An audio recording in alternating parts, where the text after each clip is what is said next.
Imagine an India before colonies, ruled by emperors of unimaginable wealth and power. This was the age of the mules, a dynasty that shaped the subcontinent for centuries. They built breathtaking palaces, inspired timeless poetry, and commanded vast armies from the Himalayas to the sea.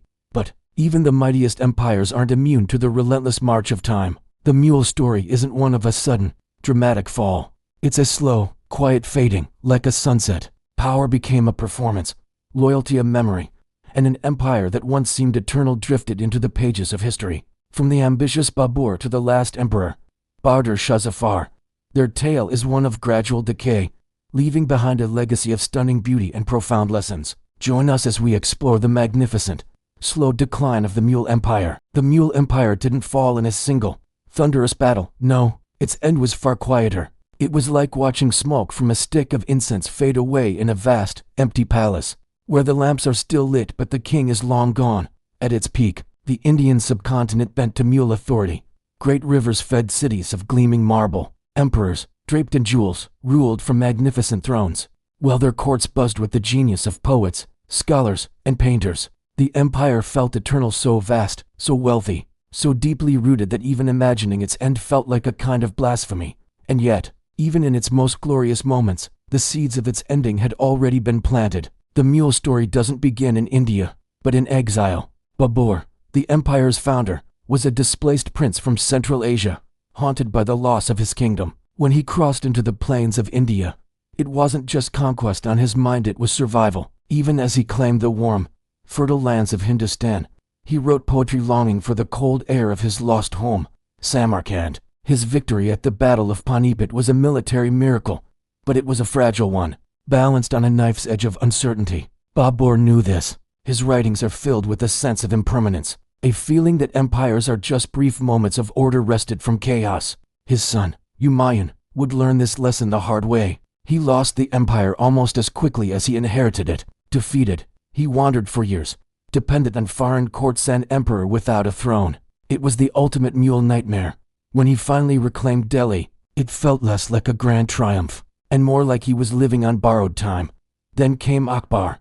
Akbar wasn't just a ruler. He was a visionary, a builder of systems. Under his leadership, the Mughal Empire became something rare in history, stable. He blended conquest with brilliant administration, and authority with religious tolerance. He welcomed Hindu nobles into his government, reformed the tax system, and understood that a land as diverse as India could not be ruled by the sword alone. For the first time, the empire felt truly grounded. But stability has its own dangers. It breeds confidence. Confidence turns into certainty, and certainty hardens into rigid tradition. Akbar's successors inherited the splendor, but not the struggle. His son, Jahangir, ruled amidst luxury and routine, more captivated by art and wine than the tedious work of administration. Then came Shah Jahan, who turned the empire's immense wealth into stone. He built magnificent mosques, forts, palaces, and of course, the Taj Mahal, a breathtaking monument to love and grief that slowly, silently drained the imperial treasury. Beauty had become. By the time Aurangzeb took the throne, the empire was enormous, but it was also strained to its limits. He was a relentless expansionist, pushing the borders farther and farther, exhausting his soldiers, his coffers, and the patience of his people. His rigid religious orthodoxy fractured the delicate balance of tolerance that Akbar had so carefully constructed. Rebellions began to flare up across the provinces. As the empire grew larger, it also grew weaker. Control from the center frayed. After Aurangzeb's death, the decline accelerated, though few seemed to notice it at first. A series of weak emperors followed, ruling in name only. The real power lay with nobles scheming in the corridors of the palace. Succession struggles became a bloody routine. Provinces slipped away, becoming independent kingdoms in all but name. Tax revenue dried up. The once mighty mule army began to rot from within. And yet, the grand ceremonies continued. The emperor still sat on the peacock throne. The court still observed its ancient rituals. But outside the high walls of the Red Fort in Delhi, new powers were gathering. Merchants from Europe had arrived as humble guests. These traders, representing entities like the British East India Company, quickly learned the language of mule weakness. They mastered the arts of bribery, strategic alliances, and most importantly, paperwork. No grand invasion was needed, at least not at first. All it took was patience. The British realized they could rule India not with crowns and swords, but with contracts and ledgers. While the mule court was lost in its own elaborate rituals, the company was quietly taking over. By the 1800s, the Mughal Emperor had become a mere symbol, a shadow king walking through a hollow performance. He had the title, but no authority. The final Mughal Emperor, Babur Shah Jahan, was a poet, a man of culture, trapped in a role that history had already cast aside. When the Great Rebellion of 1857 erupted against British rule, he was pulled into it, not by his own ambition, but by a powerful wave of nostalgia for a bygone era. For a brief, flickering moment, the empire was resurrected, only to be crushed and buried forever. After the rebellion failed, Zafar was exiled. Delhi, the heart of Mughal power for centuries, fell silent. The empire did not end in a blaze of glory. It ended in stacks of paperwork, a lonely exile, and the slow process of forgetting. The palaces still stand, the poems and paintings survive, but the sovereignty, the power, the empire itself, it all just vanished. This isn't a simple story of heroes and villains. It's a story about how endurance can be mistaken for permanence. It is a story of how a culture can become so enchanted by its own beauty that it forgets the need for renewal. It's the story of an empire that faded so gently, so quietly, that the world barely noticed it was gone. Thank you for watching. If you found this story as fascinating as I do, please consider liking this video and subscribing for more explorations into the forgotten corners of history. Imagine this. You're standing inside the grand court of the Mughal Emperor.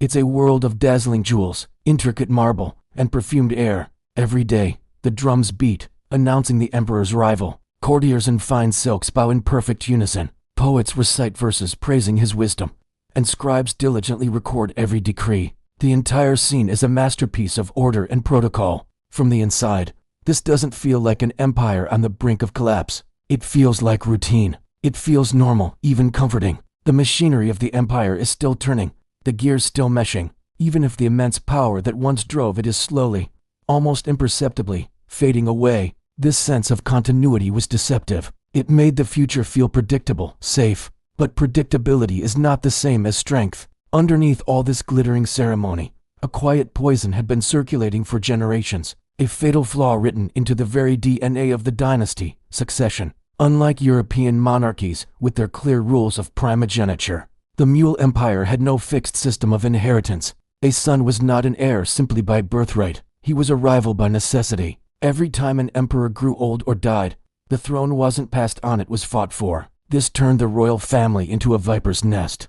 Brothers became mortal enemies. Sons plotted against their fathers. Fathers imprisoned their own sons. It was a brutal, zero-sum game where victory meant survival, not necessarily legitimacy. Think of the psychological toll. Princes grew up in a world where affection was a potential weakness, where loyalty was a temporary convenience.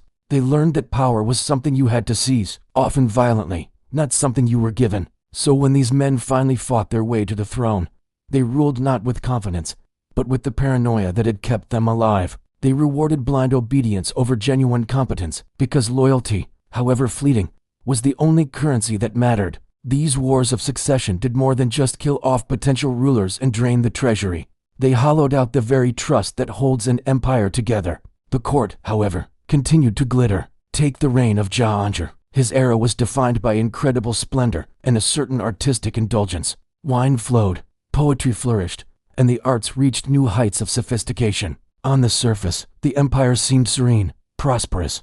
But behind the scenes, the actual work of governance, the day-to-day administration, was quietly slipping into the hands of court favorites and powerful factions. Decisions were delayed or made to benefit a chosen few. Corruption wasn't just tolerated, it was often a necessary tool to maintain comfort and keep the powerful happy. The state, once built on ideals of justice and efficient rule, began to drift, lost in its own reflection. His son, Shah Jahan, took this transformation and perfected it. His reign was the ultimate expression of aesthetic power. He gave the world the Taj Mahal, a breathtaking monument of symmetry and sorrow, a testament to love and architectural genius. But the Taj also symbolized a fundamental shift in the empire's priorities. Immense wealth was being poured into stone, transformed into magnificent monuments rather than invested in the resilience of the state. Grandeur was chosen over adaptation. Architectural perfection replaced administrative reform. From the outside, the Mughal Empire looked more invincible than ever.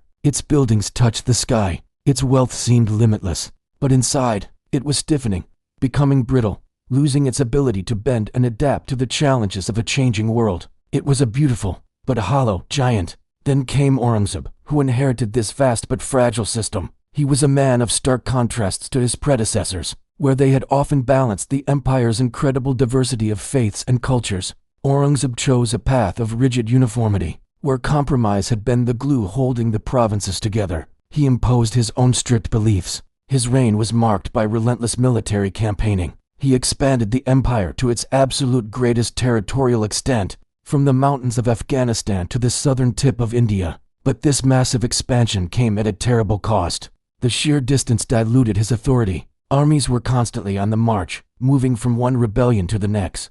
Victories were no longer about conquest. They were about maintenance, a desperate effort to hold the sprawling territories together. Rebellions were suppressed, but they never truly ended, simmering just beneath the surface. And who bore the cost of these endless wars? The countryside, the farmers and villagers. Tax pressures increased relentlessly to fund the military machine. Local lords and elites, who once saw their prosperity tied to the emperor, grew restless and resentful. Regional identities, which had coexisted within the larger imperial framework, began to harden. People started to see themselves less as subjects of a distant emperor and more as Marathas, Sikhs, or Jats. The emperor ruled from his military camps, issuing orders that often arrived too late or were simply ignored by local governors, who were becoming kings in their own right. When Aurangzeb finally died after a nearly 50-year reign, he left behind a vacuum filled not with strength, but with profound exhaustion. The empire was tired. The emperors who followed Aurangzeb were like ghosts rattling around in a palace that was far too large for them.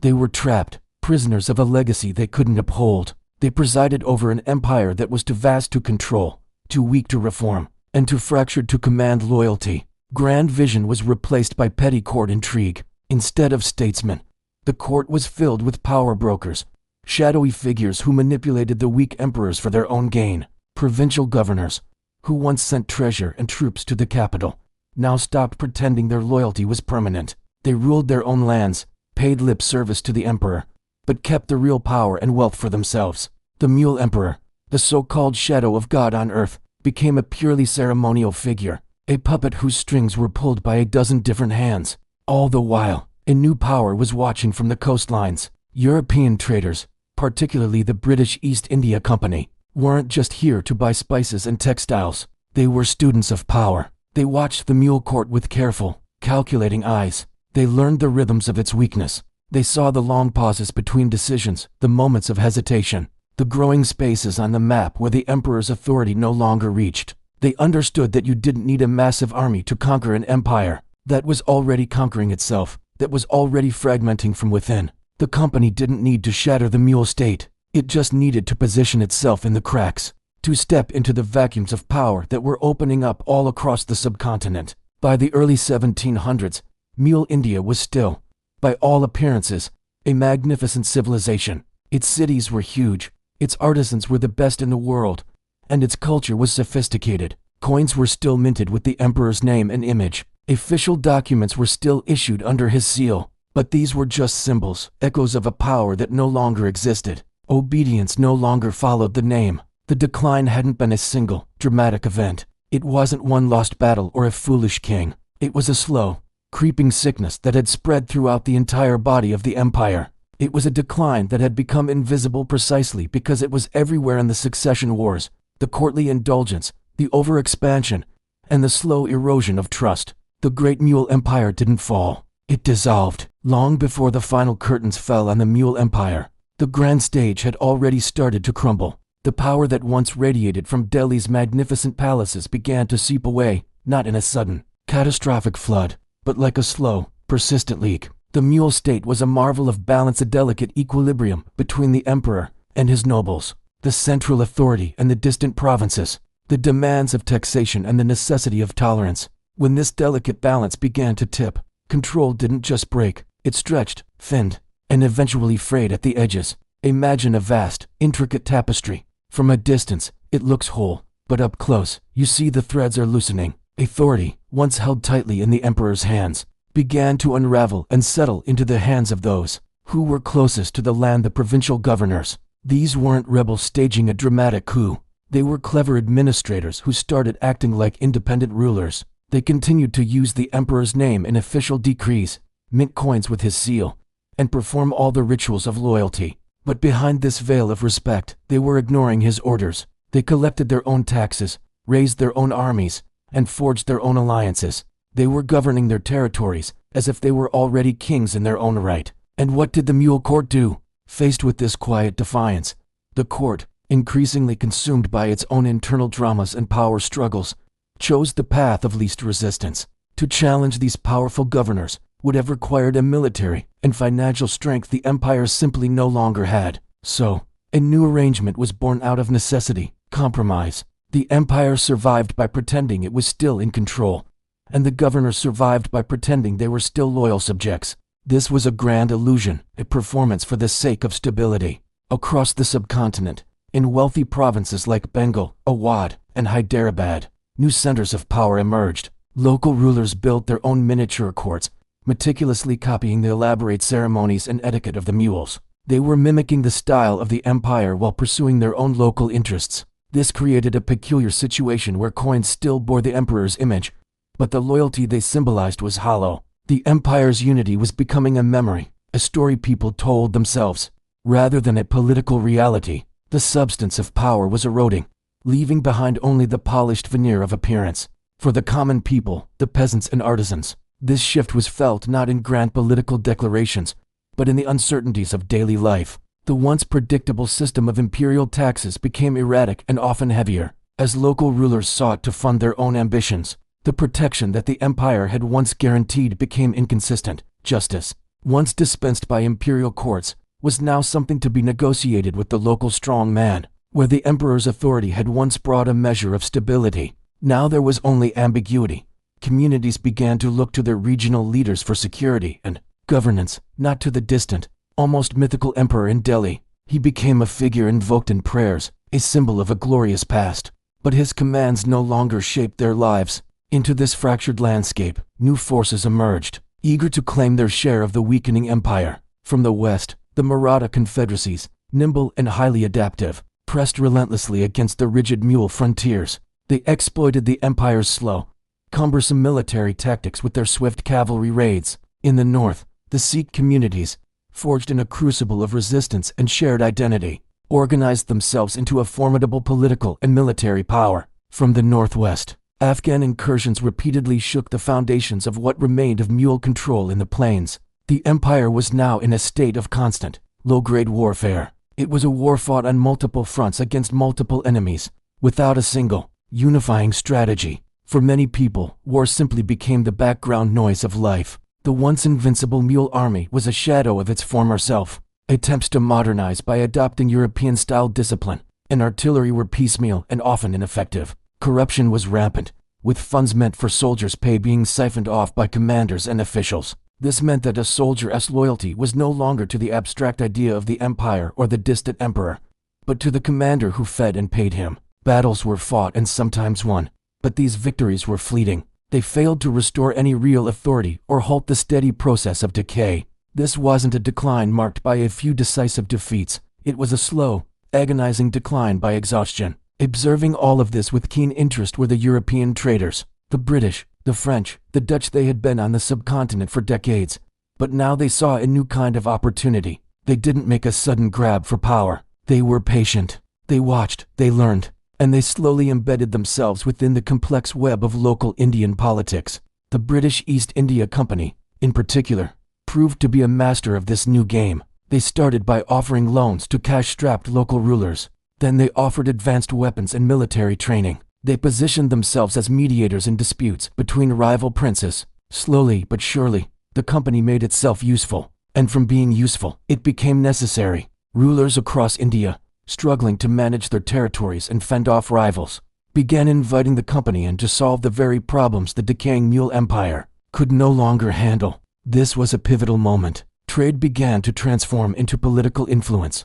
The company didn't arrive with conquering armies in the traditional sense. It arrived with contracts, treaties, and legal documents. It mastered a new language of power, one based on revenue rights, administrative control, and legal authority. It governed without wearing a crown, ruled without performing ancient rituals, and expanded its control without always appearing to be a conqueror. Where the mule authority hesitated, the company's authority arrived with the certainty of paperwork and the patience of a predator. It was a quiet, bureaucratic takeover, and all the while, the Mughal Emperor remained in Delhi, a prisoner of his own magnificent court, surrounded by pomp and ceremony. He was likely unaware that the very sovereignty he symbolized was being outsourced, piece by piece, sold off in contracts and treaties signed hundreds of miles away. By the middle of the 18th century, if you looked at a map of India, it would still show the vast expanse of the Mughal Empire. It looked intact, a single, unified entity, but in reality, it had become a patchwork quilt of semi-independent states, rogue provinces,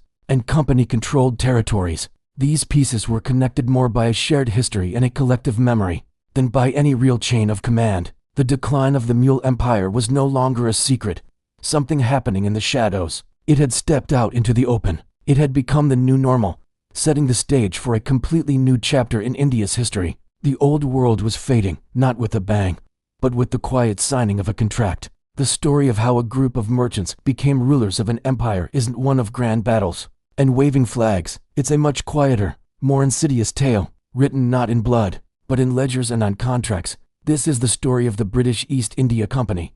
When the company first arrived in India, it came as a humble trader. It played the part perfectly, bowing to the mighty Mughal Empire, paying tribute, and always asking for permission.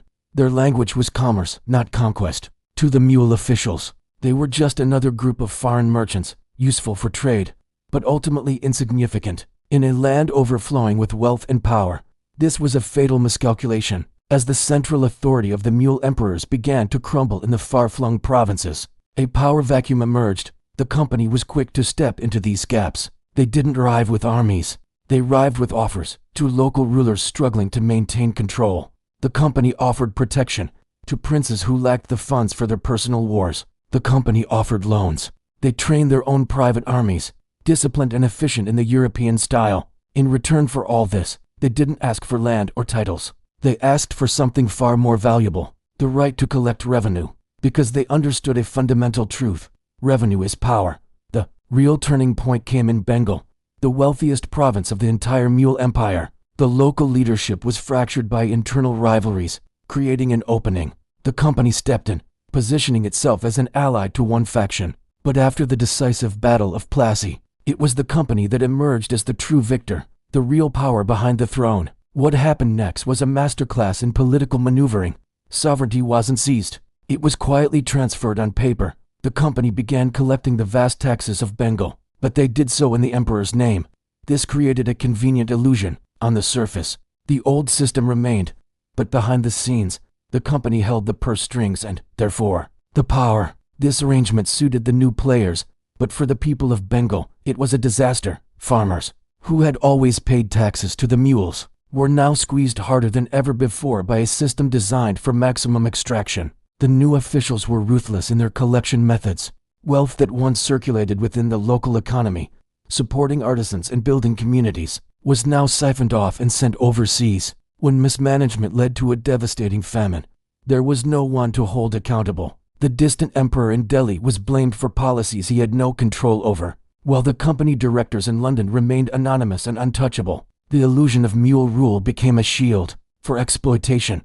From their new base in Bengal, the company's influence spread like a spider's web. Each new alliance it forged with a local prince created dependency. Each time it intervened in a local dispute, it chipped away at local autonomy. It's crucial to understand that military victories came asterisk after asterisk. Administrative control was established, not before. The conquest was financial first, and military second. And what of the Mughal Emperor himself? He watched this slow-motion takeover from his magnificent palace in Delhi, a gilded cage from which he was powerless to act. Court life carried on with all its pomp and ceremony.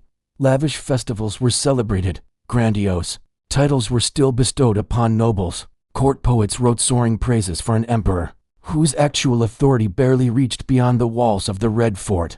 The palace remained a symbol of imperial grandeur, but its power had shrunk to its very gates. The company understood a principle that the decaying Mughal dynasty had forgotten. Real power flows from the ability to enforce it.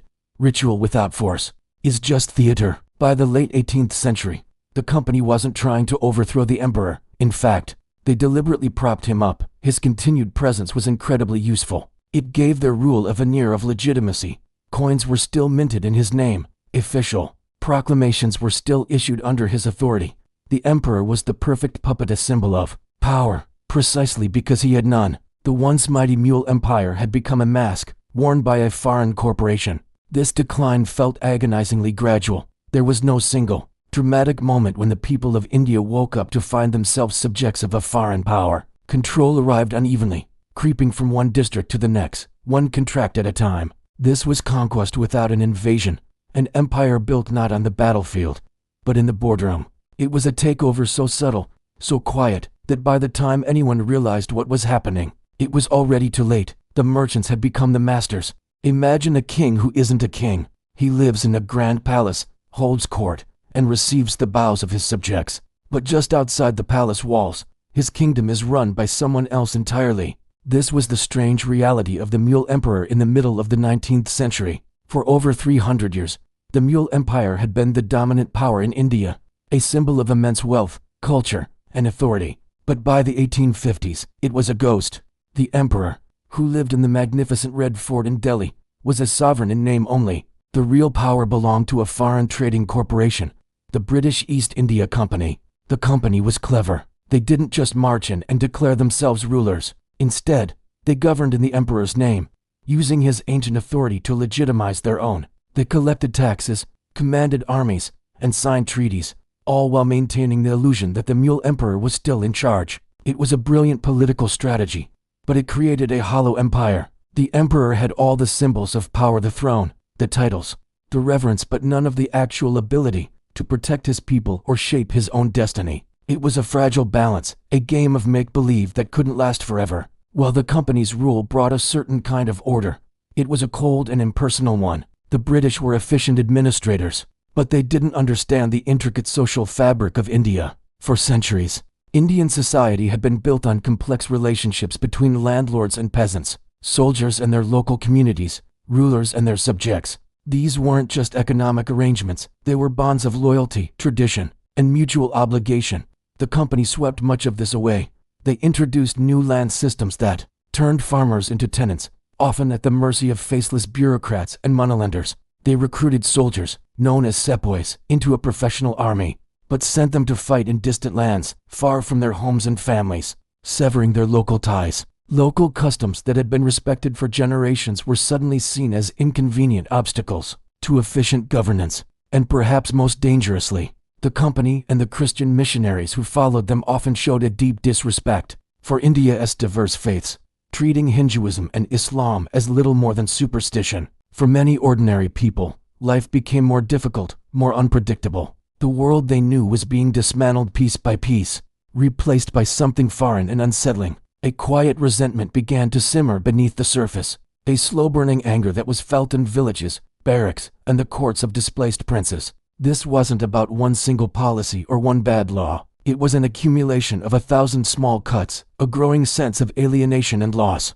The India of their ancestors was vanishing. When the explosion finally came in 1857, it wasn't sparked by a single event, though one incident is often remembered: the introduction of new rifle cartridges, greased with animal fat rumored to be from cows and pigs, sacred to Hindus and forbidden to Muslims, was the final insult. For the sepoys who were ordered to bite these cartridges open, it was a direct assault on their faith and identity. It was the match that lit the fuse. But the Great Rebellion of 1857 was about so much more than greasy cartridges. It was the culmination of a century of grievances. It was soldiers who felt their traditions were being erased. It was peasants being squeezed by new tax laws. It was princes and nobles who had been stripped of their lands and titles. It was artisans whose livelihoods were destroyed by cheap British imports. It was a vast, chaotic, and often contradictory uprising. The rebels lacked a single, unified command or a clear plan for the future. But they all shared one powerful instinct: to restore the world they had lost. And in their search for a symbol of that lost world, for a source of legitimate authority to rally round, all eyes turned to Delhi. They turned to the old, frail man living in the Red Fort, the last Mughal emperor, Bahadur Shah Zafar. Bahadur Shah Zafar was 82 years old when the rebellion reached his gates. He was a poet, a calligrapher, a mystic, a man of culture and contemplation, not a man of war. His entire life had been lived within the sheltered, ceremonial world of the palace, a world that had become increasingly detached from the reality outside. He was a symbol, not a strategist. He was utterly unprepared for the storm that was about to break over him. One morning in May 1857, a group of rebel sepoys from the nearby city of Meerut rode into Delhi. Having killed their British officers, they swarmed to the palace, demanding that the emperor lead them. They proclaimed him the Emperor of Hindustan, the rightful ruler who would drive the foreign invaders out. History, with all its weight and expectation, suddenly fell upon the shoulders of this elderly poet. He hadn't chosen this fight. In many ways, the memory of his ancestors chose it for him. He was hesitant, fearful, and knew the immense power of the British, but he was trapped. He was the only symbol the rebels had, the only name that could unite them. Reluctantly, he accepted their allegiance. For a few brief, electrifying months, it seemed as if the Mughal Empire might actually be reborn. Delhi became the heart of the rebellion. The city's streets echoed with slogans praising the emperor. Coins were struck in his name for the first time in decades. Proclamations were issued, calling on all of India to rise up under the Mughal banner. It was a desperate attempt to summon the past, to will an empire back into existence through sheer force of will and nostalgia. The ghost of the Mughal Empire stirred, as if waking from a long slumber. But a symbol is not a state. The authority that had once sustained the empire, the armies, the bureaucracy, the network of loyal nobles was long gone. The emperor had a title, but he had no real army, no treasury, and no control over the chaotic and competing factions of the rebellion. He was a figurehead for a cause he could not command. The British East India Company, shaken to its core by the scale of the uprising, responded with terrifying force and ruthless clarity. They regrouped, brought in reinforcements, and set about crushing the rebellion with a brutality that shocked even a violent age. Their target was Delhi. After a long and brutal siege, British forces stormed the city in September 1857. What followed was not just a battle, but an act of vengeance. The city was sacked. Its inhabitants were massacred indiscriminately. The grand libraries, the centers of learning, the beautiful mosques and mansions, many were looted and destroyed. The Delhi that had been the jewel of Mughal India was left a scarred and broken ruin.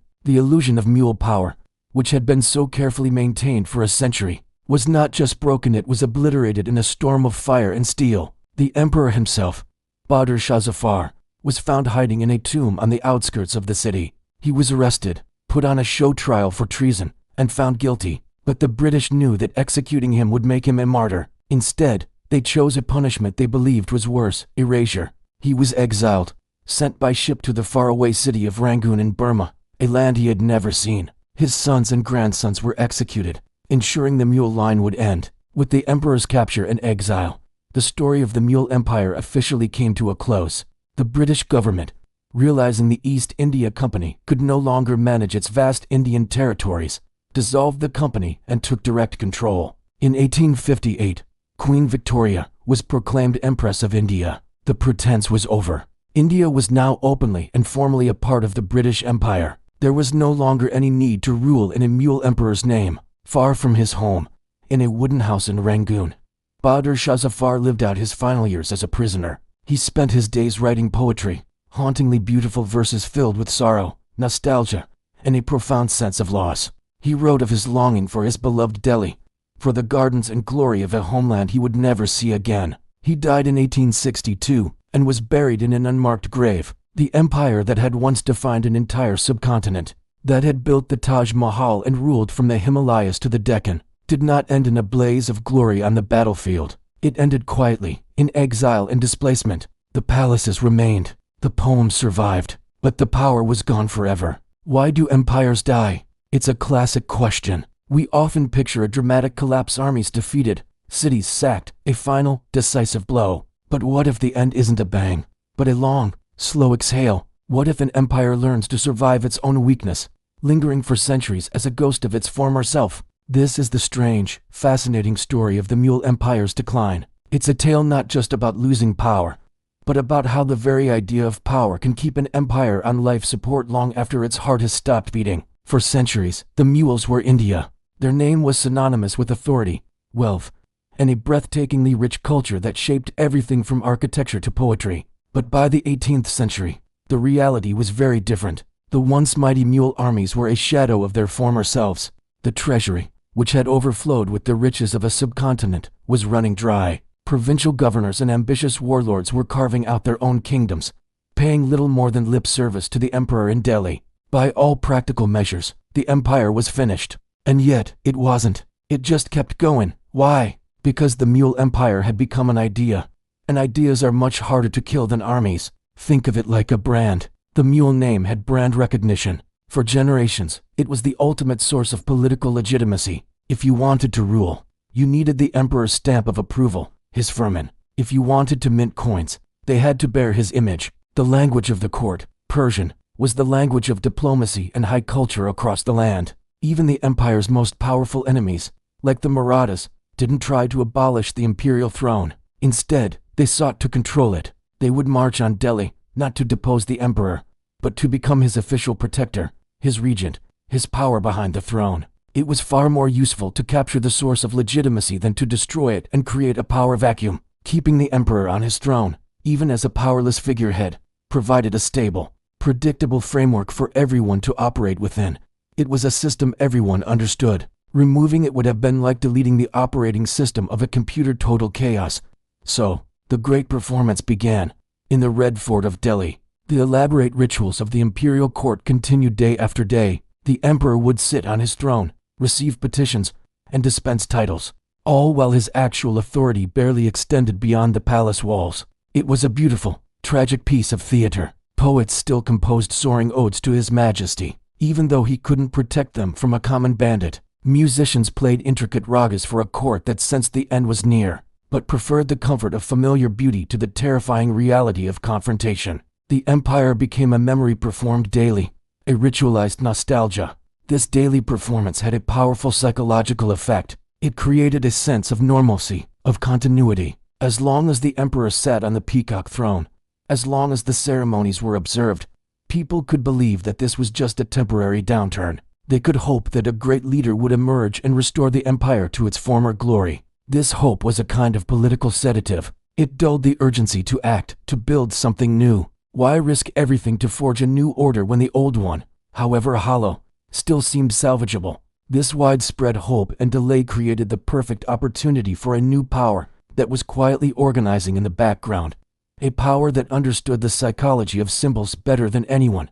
The British East India Company. The British were masters of indirect rule. They realized they didn't need to conquer India with brute force, at least not at first. It was far more effective and cheaper to simply co-opt the existing system.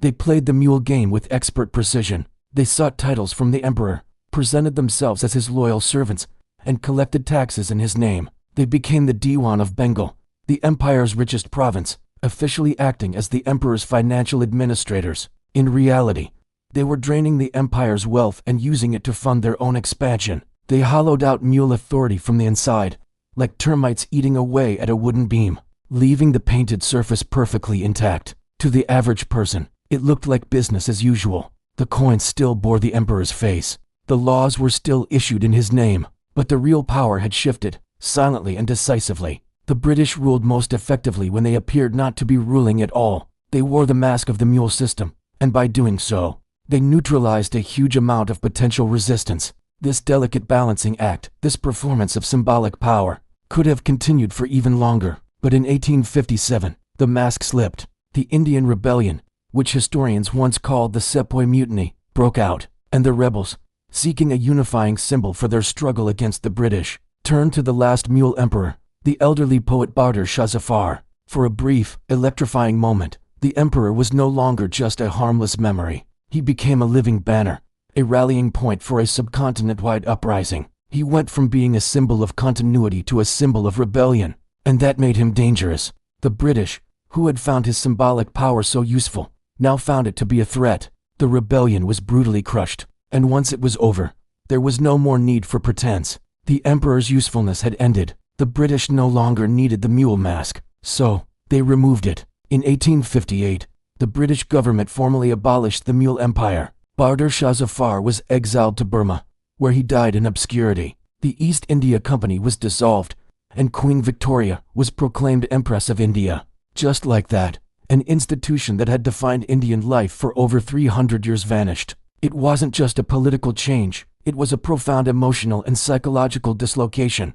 Imagine living your entire life under a certain flag, a certain name, a certain idea of time and history, and then one day, it's just gone. The world you knew, the framework that gave your life meaning, is replaced by something new, unfamiliar, and administered from thousands of miles away. The empire had trained its subjects to wait, to hope for a restoration that would never come. The new British Raj demanded something different: obedience.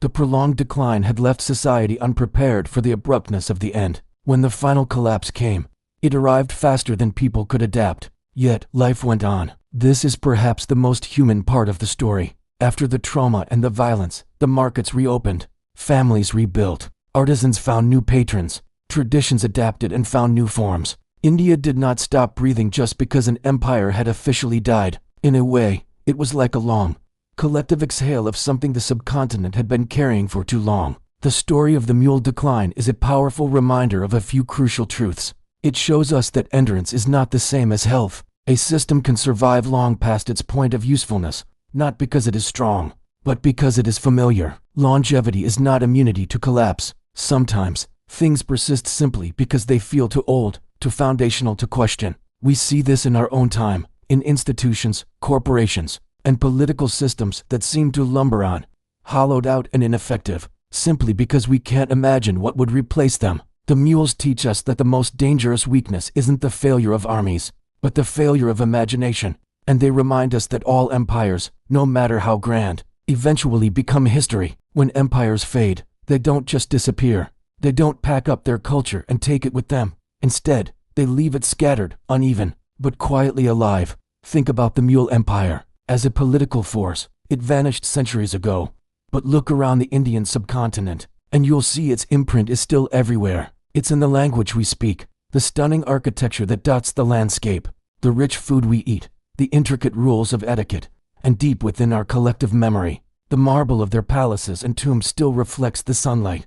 The gardens they designed still follow their ancient, perfect symmetry. Persian words, once the language of the court, still linger in everyday speech, adding a layer of poetry to our conversations. The music, from ghazals to qawwalis, still carries those faint, beautiful traces of courtly refinement, long after the court itself is gone.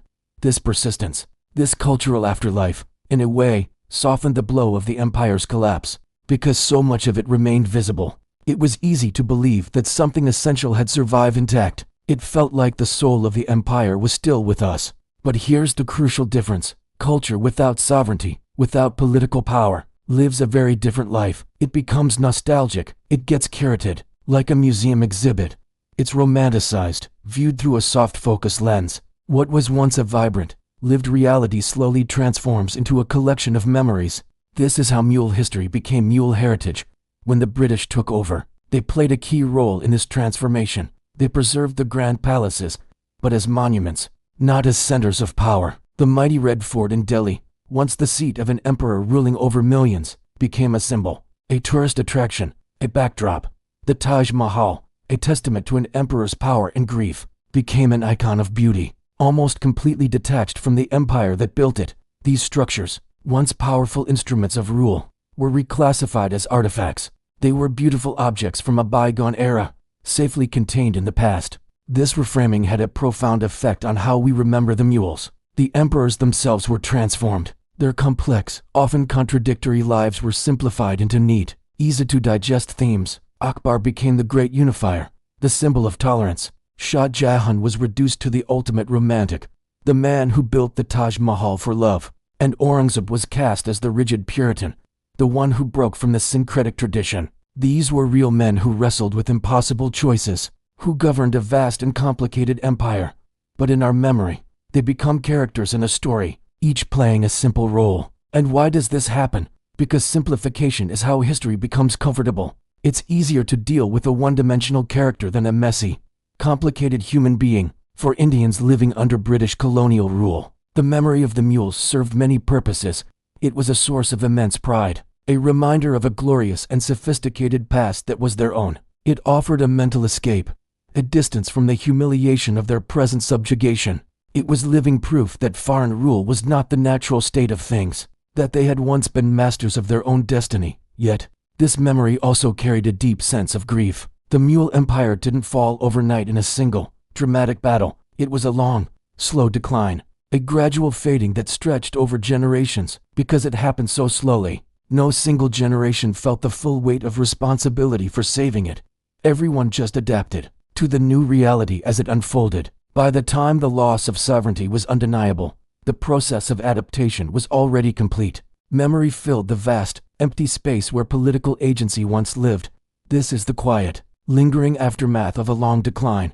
The story of the mules, like all long, sprawling histories, resists a neat and tidy ending. It doesn't just stop, it dissolves. It melts into the culture, becoming part of the very fabric of society. It continues to shape identities, to influence art, and to echo in our language, but without commanding our politics. And perhaps that is its final, most profound lesson. Empires can rule over land and bodies.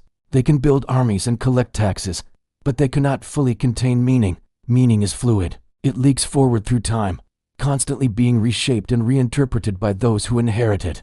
Long after the crowns have lost their weight and the thrones have gathered dust, the story isn't over. It continues in every dish of biryani, in the soaring arches of a mosque, in the words of a poem. The empire is gone, but its ghost, its culture, its legacy is all around us, and it's up to us to decide what we do with it, how we remember it, and what it means to us today.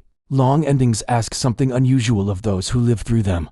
They demand a peculiar kind of strength, one that isn't about fighting back or staging a rebellion. Instead, they require patience, adaptation, and the sheer endurance to just keep going.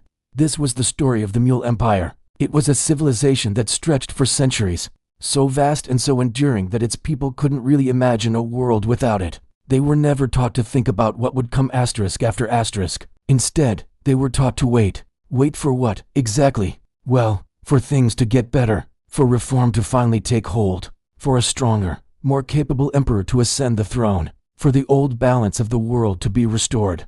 This waiting wasn't a passive act. It became a cultural habit, a way of life passed down from one generation to the next. Grandparents told their children to wait, and those children told their own. Over time, the expectation of a grand revival began to soften, like a memory fading in the sun. The hope didn't vanish, but it lost its sharp edges. So, by the time the empire finally did disappear, it was less like a sudden collapse and more like a slow, quiet fade. For many people, their daily lives had already adjusted to its absence. They had built new routines, found new ways to get by, and organized their communities around the reality of a weakening central power. This is the strange, almost gentle nature of a long decline. It removes the sense of urgency. You don't feel the need to rush to the barricades because the change is happening so slowly, almost imperceptibly. It allows entire systems and structures to just fade away without a big, dramatic confrontation. People learn to survive inside these weakening structures rather than trying to tear them down or replace them. Think of it like living in an old house. The roof might leak a little, a floorboard might creak, but you don't demolish the whole building. You just put a bucket under the leak and learn to avoid the creaky spot. You adapt. And this widespread adaptation had a huge consequence.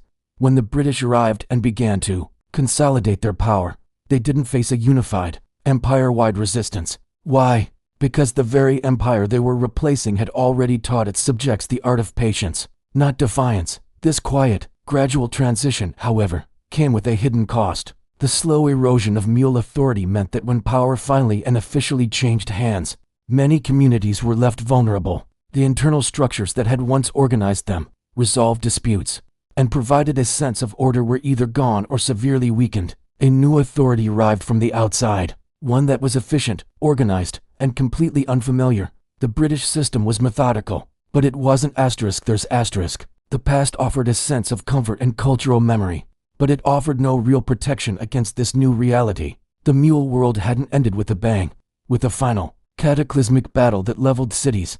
It ended with exhaustion. It was a long, slow exhale. What followed wasn't silence, but a flurry of reinterpretation. The winners, as they say, write the history books. And so, history was rewritten. Empires were neatly categorized as rising or falling. The causes of the Mughal decline were debated endlessly in academic halls. But the actual lived experience of that decline, the quiet waiting, the daily adjustments, the slow normalization of weakness, that human story rarely made it into the official records. This is why looking back at these histories can feel both calming and deeply unsettling at the same time. The narrative moves slowly. There are no sudden shocks or loud alarms, it just drifts. And in that slow, quiet drift, something universal emerges, something that speaks to our own time. Every long-lived system, whether it's an empire, a corporation, or a political ideology, believes it will recognize its end when it comes. We all assume that collapse will announce itself clearly, with sirens and flashing lights. We expect a definitive moment, a point of no return. But most endings don't arrive like a thunderstorm. They arrive disguised as continuation. They creep in under the cover of familiarity. The old ceremonies continue. The important names and titles remain. The daily and yearly routines persist, giving the illusion that everything is normal. And slowly, almost without realizing it, people step into a completely different world while believing they are still firmly planted in the old one. The ground has shifted beneath their feet, but they're still looking at the same familiar landmarks. The story of the Mughal Empire teaches us a profound lesson about history, power, and change. It shows us that history doesn't always end with fire and fury. It doesn't always conclude with a grand finale. Sometimes, the most world-changing transformations happen quietly. Sometimes, an era ends not with a dramatic rupture, but with the quiet comfort of familiarity. Until one day you wake up and realize you're living in the ruins of a world that has already passed away. Have you ever wondered how great empires truly end? We often picture a dramatic collapse, a final, decisive battle, a city in flames. But history, especially the long, slow history of empires, is rarely that cinematic. The truth is often quieter, more subtle, and far more profound. Take the Mughal Empire, for example. For centuries, it was the dazzling center of a vast world, a powerhouse of culture, wealth, and authority. Yet, its end wasn't a sudden, cataclysmic event. There was no grand announcement, no moment when the lights went out for good. It was more like a slow, almost imperceptible dimming. The Mughal Empire didn't simply vanish, it just stopped shaping the future. Imagine a great river that has carved the landscape for generations. Slowly, its course begins to shift, new channels form, and the water starts to flow elsewhere. The old riverbed is still there, a recognizable feature of the land, but the life-giving current is gone. This is what happened to Mughal authority. Decisions, the real, impactful ones that determine the fate of millions, started being made in different places in the trading houses of the East India Company, in the courts of regional nawabs, in the bustling port cities that looked to the sea rather than to Delhi. The emperor's name, once a command, became an echo. It was still spoken, still printed on coins, still invoked in ceremonies, but it no longer directed the flow of events. What had been the absolute center of power slowly transformed into a reference point. It was mentioned, it was respected, but ultimately, it was bypassed. For the people who lived through this long transition, this twilight period, it probably didn't feel like a monumental loss, not all at once. It felt more like a series of small adjustments. Life, after all, had to go on. The markets in Chandni Chowk still opened at dawn. Artisans still perfected their crafts. Farmers still prayed for rain. Daily existence continued. But the invisible framework that held it all together was changing. Children were born into this new reality. They learned the new rules of power, the new names of authority, without ever fully grasping the old ones they had replaced. The absence of genuine Mughal power became normal long before it became a noticeable void. This is a key aspect of how long-lasting empires fade. The memory of what was lost often moves faster than the act of mourning. People adapt. The new reality solidifies, and the old one recedes into the realm of stories and memory. It's a fascinating process. While politics and governance moved on, other things held fast to the empire's legacy. Poetry, for instance, became a vessel for memory. Poets writing in Persian and Urdu remembered the grandeur, the romance, the tragedies of the imperial court, preserving a world that politics could no longer sustain. Architecture became a permanent testament to a faded glory. The sublime beauty of the Taj Mahal, the imposing strength of the Red Fort, these structures preserved the empire's aesthetic genius long after its political power had dissolved.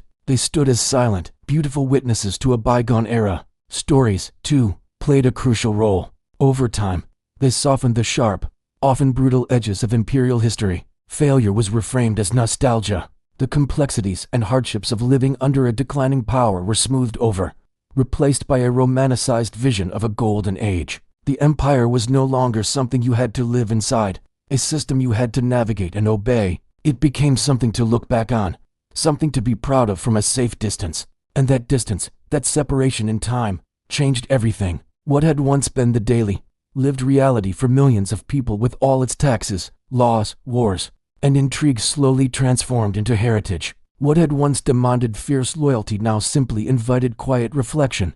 The mule world didn't crash, it slipped gently into the past. It wasn't destroyed in a single, decisive blow. It faded because the present, the bustling, dynamic, and forward-looking world of the 18th and 19th centuries simply no longer needed it. The present had new ambitions, new masters, and new destinations. This is the final, quiet stage of decline. It's the moment when a once mighty empire becomes part of the background scenery of history. There's no dramatic collapse, no sudden, deafening silence. There is only a steady, irreversible shift of attention elsewhere. This pattern isn't unique to the mules. Think of the late Roman Empire in the West. For decades, even centuries, Roman institutions, titles, and traditions continued to exist long after the central imperial power had evaporated. Local warlords called themselves Roman generals. The Senate still met, but the real power was elsewhere, in the hands of new peoples and new leaders. The empire became a ghost, haunting the landscape of Europe. Its legacy powerful, but its body long gone. Or consider the Ottoman Empire in its final century, the sick man of Europe. It was still a vast territory on the map, with a sultan in Istanbul, but its fate was being debated and decided in London, Paris, and St. Petersburg. It had become an object of international politics rather than a subject, a player in its own right. The empire becomes a symbol, a cultural touchstone, but it ceases to be a living,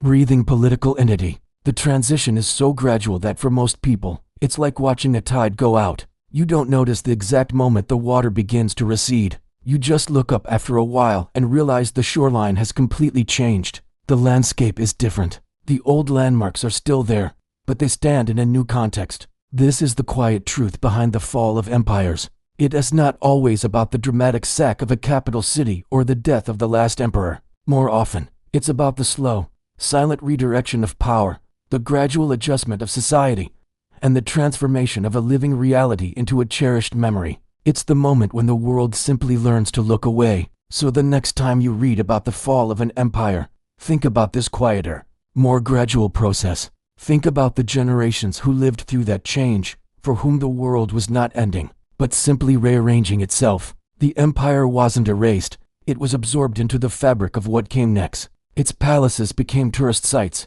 its laws became historical footnotes, and its story became a lesson for the future. The great river of imperial power didn't dry up completely. It just found new and different channels to flow through, leaving the old, majestic riverbed as a beautiful and poignant reminder of the power it once held. When we think about the end of an empire, we often picture something spectacular, a cataclysmic battle, a final, thunderous collapse. We imagine fire, drama, and a definitive, earth-shaking moment. But what if the end is much quieter? What if an empire doesn't crash, but simply fades? This is the story of the Mughal Empire's end, a story not of a bang, but of a whisper that continues to echo through time. The Mughal Empire, at its zenith, was a colossus. It spanned the Indian subcontinent, a dazzling tapestry of power, wealth, and culture. Its emperors, figures like Akbar, Shah Jahan, and Aurangzeb, were more than just rulers. They were patrons of art, architects of wonders, and custodians of a legacy that seemed destined to last forever. From the gleaming white marble of the Taj Mahal to the intricate miniatures that captured courtly life, the Mughal name was synonymous with permanence. But permanence is an illusion. The decline wasn't a single event. It was a slow, creeping process, like a tide receding almost imperceptibly from the shore. The seeds were sown long before the final fall. Decades of costly wars, internal rebellions, and the challenge of governing such a vast and diverse territory began to stretch the empire's resources to their breaking point. Authority, once absolute and centralized in the hands of the emperor, began to fracture. Provincial governors, once loyal servants, started acting like independent kings. The empire was hollowing out from the inside. As the 18th century progressed, external forces knocked on the door. The Marathas rose in the Deccan, chipping away at Mughal territories. Persian and Afghan invaders, like Nader Shah, sacked Delhi, the heart of the empire, carrying away unimaginable wealth, including the famed Peacock Throne. This was a devastating blow, not just financially, but psychologically. The emperor, the shadow of God on earth, was shown to be vulnerable. Yet, even then, the empire didn't simply vanish. It adapted, it shrank, it clung to existence. The emperors who followed were often shadows of their former glory. They became ceremonial figures, rulers of a city rather than a subcontinent. Their authority, once stretching for thousands of miles, now barely reached beyond the walls of the Red Fort in Delhi. The palace courtyards, which once buzzed with the energy of a continent-spanning administration, grew quiet. The grand pronouncements were replaced by the mundane routines of a court desperately trying to maintain the illusion of power. They were emperors in name, but their world had shrunk to the size of a memory. Strength became ceremony. The elaborate rituals, the grand titles, the magnificent processions, they all continued, but they were now performances without real substance. It was like an elaborate play being staged on a set that was slowly crumbling. The real power was shifting elsewhere, to the rising influence of regional players and, most decisively, to a new force from across the seas, the British East India Company. The company arrived as traders, but they were shrewd, ambitious, and understood the shifting sands of power in India. They played one faction against another, slowly and methodically expanding their influence through treaties, alliances, and military force. For a long time, they even maintained the pretense of Mughal sovereignty, minting coins in the emperor's name and seeking his formal approval. It was a useful fiction that legitimized their own growing power. The Mughal emperor was a convenient puppet, a symbol without the strength to resist. By the early 19th century, the emperor in Delhi was effectively a pensioner of the British. He lived within the Red Fort, surrounded by his family and the ghosts of a glorious past. The gardens continued to bloom, tended by hands that no longer served a mighty throne but a stipend-dependent figurehead. Life continued. The markets of Delhi bustled, poets wrote verses, and artisans crafted their wares. The world had reorganized itself around the quiet, hollowed-out center of the old empire. What once felt eternal had revealed itself as temporary, not because it failed in a single, dramatic moment, but because it had grown rigid. It had lost the ability to renew itself, to adapt to the changing world. Endurance had replaced innovation. The empire's end wasn't a failure of its beginnings, but a failure to imagine a new future when the old one was no longer sustainable. The final act came in 1857 with the Great Indian Uprising.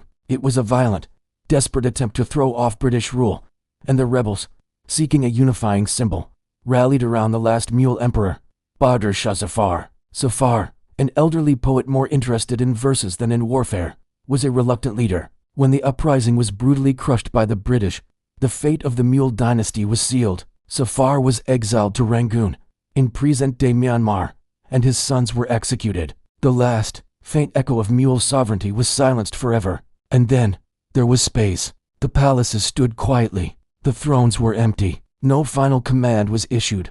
No last grand procession marched through the streets. History didn't demand attention. It simply moved on. The British crown took direct control of India, and a new empire replaced the old. People went to sleep under new rules, many unaware that they were living and dreaming inside the remains of something immense. But did the Mughal Empire truly vanish? No. An empire can lose its armies, its territories, and its political power, but its culture can prove far more resilient. The Mughals didn't just rule. They created. They left a legacy that was woven so deeply into the fabric of the subcontinent that it couldn't be unraveled. Look around. The language we speak, Urdu and Hindi, is filled with Persian and Arabic words brought and popularized during the Mughal era. It's the language of poetry, of film, of everyday conversation.